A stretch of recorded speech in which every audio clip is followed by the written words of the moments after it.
I spent 20 years working for Fina and Total and Total Fina Elf, 9 of those working internationally. So I got the opportunity to go around the world and see developments of stations in Europe, in America, South Africa, and across Asia Pacific. I saw the opportunity to create a project management service that had the architectural skills, cost control skills, and the experience and knowledge of the petrol filling station market. We've got a good range of skills, a lot of experience with project managers, architects, draftsmen, quantity surveyors that can deliver a project from start to finish. Whilst it's not rocket science, there are certain things that you need to do, and you need to know how to do them in the right orders at the right time, making sure that you're communicating and getting the approvals in place with the right people. The petrol filling stations are particularly tricky little areas with hazardous substances, hazardous zones, and all the risks that are associated with it. We do see from time to time that people think they know how to do it and will go down the road and try and do things themselves. Unfortunately, can have some bad consequences, and we have had occasions where we've had to step in and help people through to guide them in the right direction and get them on the right side of the rules and regulations.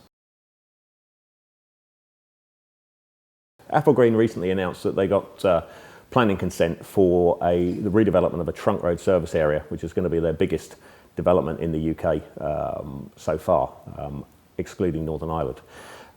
We were the architects and put together the planning application and the drawings to their brief. It's going to be a very nice project on the A14 at Spaldwick.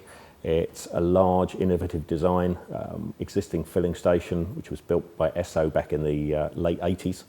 We've had to go back through the planning process, which actually took 11 months because of objections from the Environment Agency about upgrading the fuel infrastructure.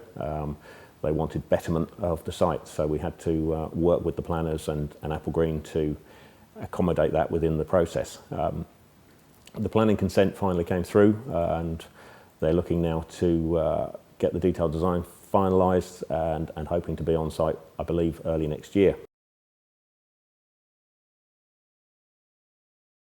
Generally around the world, we've seen the development of convenience stores, food offerings becoming more to the prominence.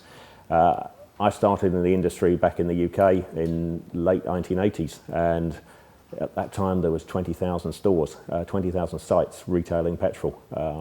Today we're at 8,500.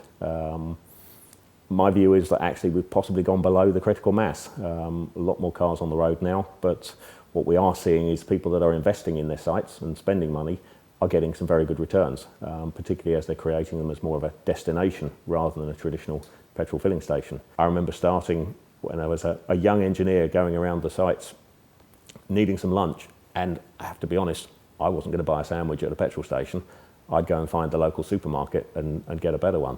That's changed now, and I'll quite happily sit down and eat a Greggs or a Subway at a filling station. And in fact, I'll go to a service station specifically because it has that offer, rather than going into any site and just buying a sandwich off the shelf.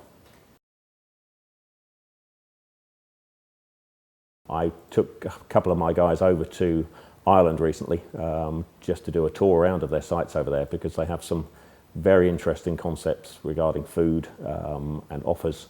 A couple of new sites they've opened on the motorways in Northern Ireland, which are amazing. One of them you go into, it's like an airport terminal, 7 food offers and escalators, and it was a real eye-opener, and it gave our guys an opportunity to see what they're trying to achieve over here, and really look forward to seeing the Spaldwick project come to fruition and see the impact it makes on the market over here.